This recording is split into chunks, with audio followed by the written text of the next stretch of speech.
राधे।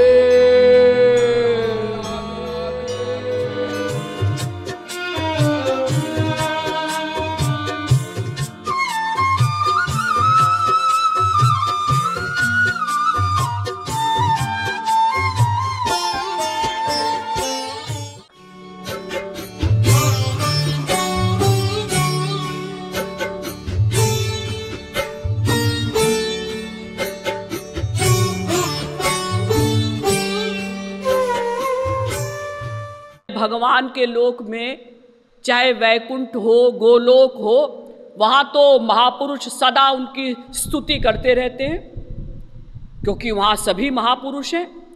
ये तो भगवान जब मृत्यु लोक में आते हैं तब उनकी इतनी दुर्दशा हो रही है कि केवल बांधा ही नहीं जा रहा है, बांधा ही नहीं गया है, बाकायदा डंडा दिखाई दे रहा है। बोल, अब शैतानी करेगा? और भगवान ऐसे डर रहे हैं जैसे वास्तव में कोई रिवॉल्वर लेकर खड़ा हो और बंदूक छूटने ही वाली हो। इसीलिए कुंती जी कहती हैं, भगवान श्री कृष्ण की बुआ, गोप्याददे त्वयि कृतागसि दाम तावत् याते दशाशु कलिलांजन संभ्रमाक्षम वक्त्रं निनीय भय भावनया स्थितस्य सा मे विमोहयति भीरपि यद्विभेति। भागवत के पहले स्कंद के 8वें अध्याय का 31वां श्लोक। कुंती जी कहती हैं कि हे श्री कृष्ण, मैं आपकी उस बाल रूपी, जब आप बालक थे, उस झांकी का जब चिंतन करती हूं तो मेरी बुद्धि खिन्न हो जाती है। कौन सी झांकी का? जिस समय यशोदा मैया ने आपको बांध दिया और पतली सी छड़ी हिलाकर वो पूछ रही थी, क्यों तूने मिट्टी खाई? उस समय आप रो रहे थे, आपने अपनी गर्दन नीची कर ली थी, आपकी आंखों का काजल गालों पर आ गया था, आप कांप रहे थे, पसीना पसीना हो रहे थे। तो ये झांकी देखकर सा मे विमोहयति भीरपि यद्विभेति, मेरी बुद्धि किंग कर्तव्य विमूढ़ हो गई, खिन्न हो गई। क्यों? क्योंकि भीरपि यद्विभेति, जिसके भय से यमराज भी कांपता है। भयादस्याग्निस्तपति भयात् तपति सूर्यः भयादिन्द्रश्च वायुश्च मृत्युर्धावति पंचमः। कठोपनिषद 2 अध्याय की 3री वल्ली का 3रा मंत्र।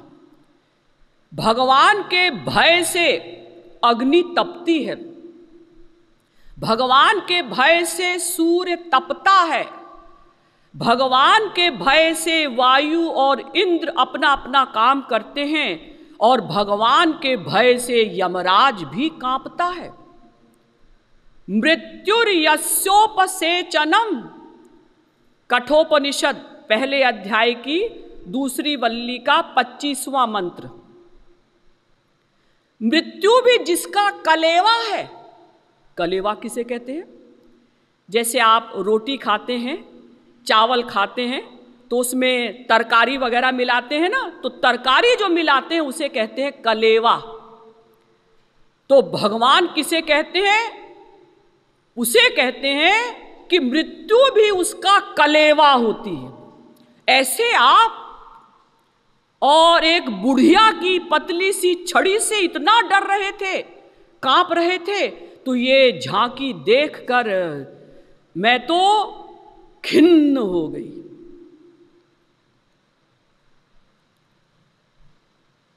तो ये है वात्सल्य भाव।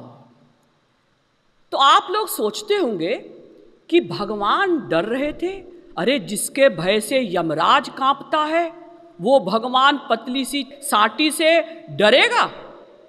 अरे वो डरने की एक्टिंग कर रहे होंगे। हाँ, अगर किसी को वास्तविक महापुरुष न मिला हो तो वो यही सोचेगा। हम लोगों को तो वास्तविक महापुरुष मिले हैं श्री महाराज जी, और उन्होंने हमको समझाया है कि भगवान डरने की एक्टिंग नहीं करते, प्यार करने की एक्टिंग नहीं करते, फैक्ट में डरते हैं, फैक्ट में प्यार करते हैं। इसलिए उन्होंने हमारे रोम रोम में यह बात भर दी है। लेकिन जिसको वास्तविक संत नहीं मिला वो तो यही सोचेगा, अजी भगवान क्यों डरेंगे, वो तो सर्व समर्थ हैं, सर्वशक्तिमान हैं, डरने की एक्टिंग करते होंगे। एक्टिंग तो कर ही सकते हैं डरने की, अरे एक्टिंग तो हम ही कर लेते हैं। आप अपने बच्चे के साथ कुश्ती लड़ रहे हैं, आप जानबूझकर गिर जाते हैं, छोटा बच्चा आपके ऊपर चढ़ जाता है और कहता है मैंने पापा को हरा दिया, मैंने पापा को हरा दिया। तो आप में जितनी शक्ति है उससे कम शक्ति की आप एक्टिंग कर सकते हैं, करते हैं। आप जितने बुद्धिमान हैं उससे कम बुद्धि की एक्टिंग कर सकते हैं, डोंट को डिंट कह सकते हैं। तो आप सोचते होंगे कि भगवान भी ऐसे ही डरने की एक्टिंग कर रहे होंगे, डरेंगे क्यों? ना, भगवान सचमुच डर रहे हैं। जैसे एक साधारण बालक उसकी मां जब उसको डराती है तो वो डरता है, ऐसे ही भगवान सच में कांप रहे हैं। आप कहेंगे कि ऐसा कैसे हो जाता है जी? ऐसा इसलिए हो जाता है कि देखिए भगवान की अनंत शक्तियां हैं और हर शक्ति अनंत अनंत मात्रा की है। तो आप लोग कहेंगे कि हाँ वही तो हम भी कह रहे हैं कि जब भगवान में अनंत शक्तियां हैं और अनंत अनंत मात्रा की हैं तो वो भगवान क्यों डरेंगे? हाँ सुनिए, तो भगवान में जो अनंत शक्तियां हैं उनमें सबसे प्रमुख शक्ति है स्वरूप शक्ति। इस स्वरूप शक्ति के अंडर में हो जाते हैं भगवान। जिसके पास स्वरूप शक्ति आ गई भगवान उसके दास बन जाते हैं। भगवान सचमुच प्यार करते हैं, ऐसा नहीं कि प्यार करने की एक्टिंग करते हैं, आओ गोपी जी, आओ हनुमान जी आलिंगन कर रहे हैं। अगर भगवान प्यार करने की एक्टिंग करें तो कोई भी भगवान से प्यार नहीं करेगा, अरे ये तो एक्टिंग करते हैं। ना, सच में प्यार करते हैं। जैसे एक स्त्री पति आसक्त होकर एक दूसरे से प्यार करते हैं, ऐसे ही भगवान भी जीवों के भावों के अनुसार उनसे हृदय से सचमुच प्यार करते हैं। तो आप कहेंगे कि अजी ऐसा कैसे हो जाता है? ऐसा इसलिए हो जाता है कि भगवान की जो ये स्वरूप शक्ति है ना, पर्सनल पावर, इसकी एक शक्ति है प्रेमा शक्ति। स्वरूप शक्ति के अंतर्गत एक शक्ति है प्रेमा शक्ति। तो प्रेमा शक्ति का ये कमाल होता है, प्रेम का, भक्ति का,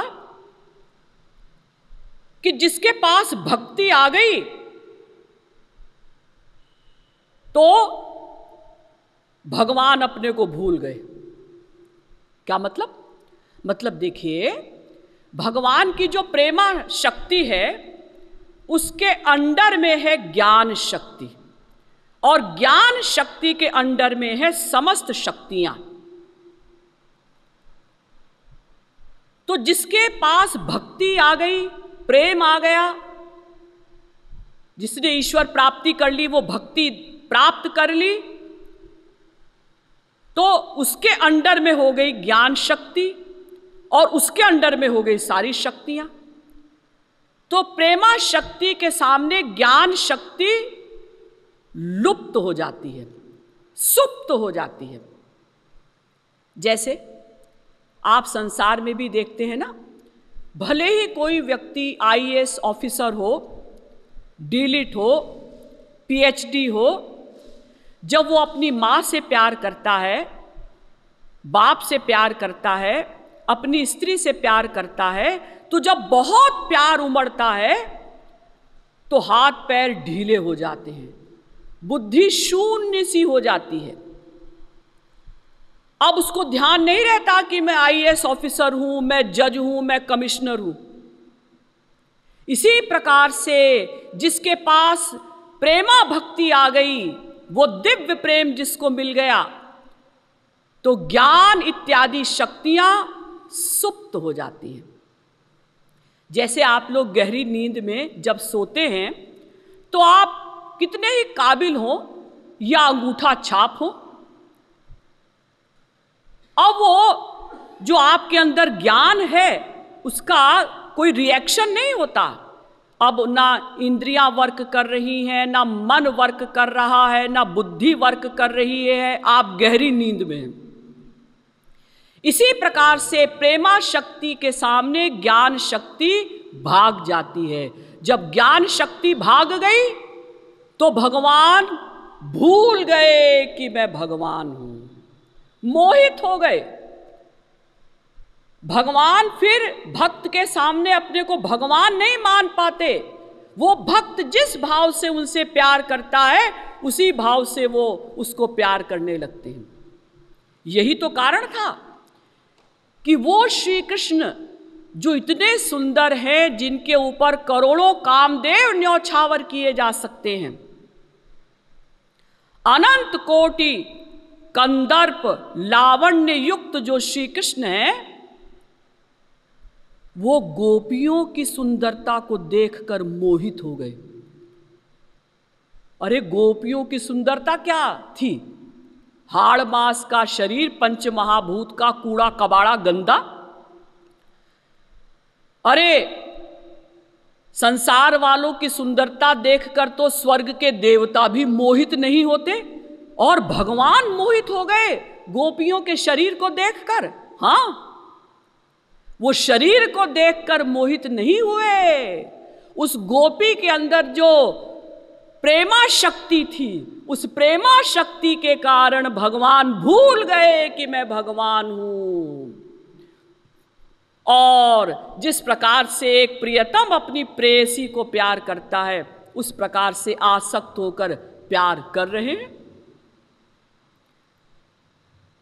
तो ये है वात्सल्य भाव। इसमें इतना अधिकार हो जाता है कि यशोदा मैया भगवान को बांधने का अधिकार भी रखती है।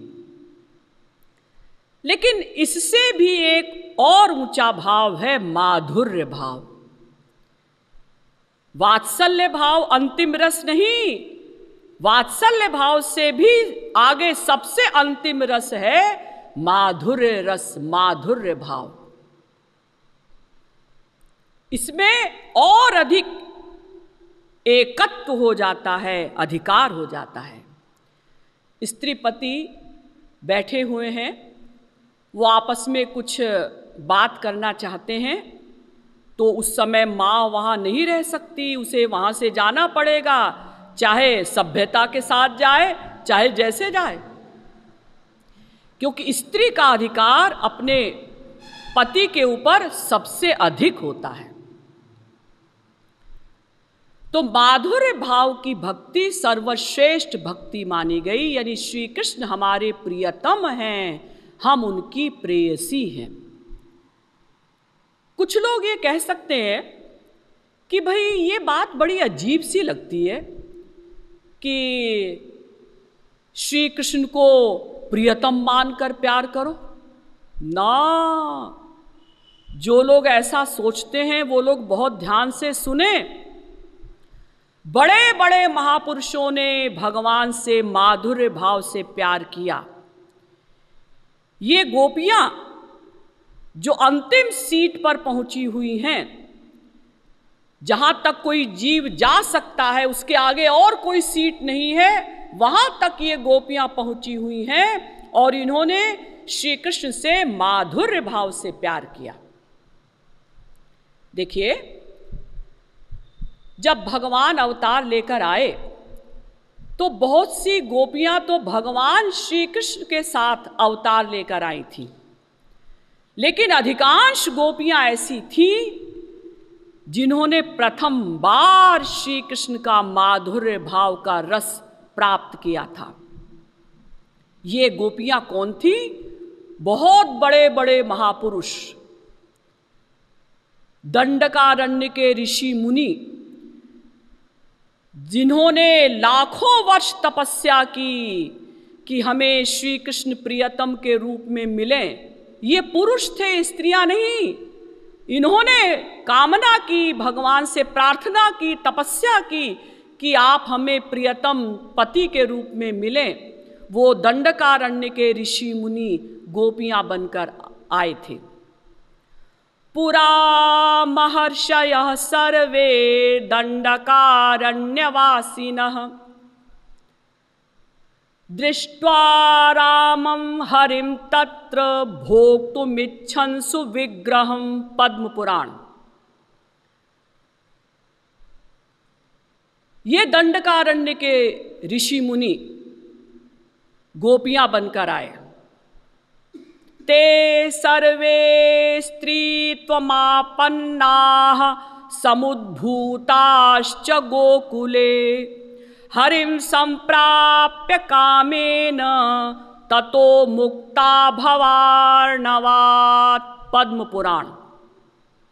ये सब गोकुल में गोपियां बनकर अवतरित हुए और हरिम संप्राप्य कामेन, ध्यान दीजिएगा, पद्म पुराण में वेदव्यास जी लिखते हैं कि काम भाव से इन्होंने श्री कृष्ण से प्रेम किया। यानी इन्होंने प्रार्थना की कि हे नाथ, हम वो रस चाहते हैं जैसे कोई स्त्री पति आपस में प्यार करते हैं, ऐसा ही आपसे प्यार करने का सौभाग्य हमें मिले। हम आपकी स्त्री बने, आप हमारे पति बने। तो वो सब गोपियां बनकर आए। इसी प्रकार से अग्नि के पुत्र, इन्होंने भी करोड़ों वर्ष तपस्या की। ऐसी तपस्या की कि यदि आप लोग सुन ले कि कैसी तपस्या की तो आपका दिल दहल जाए।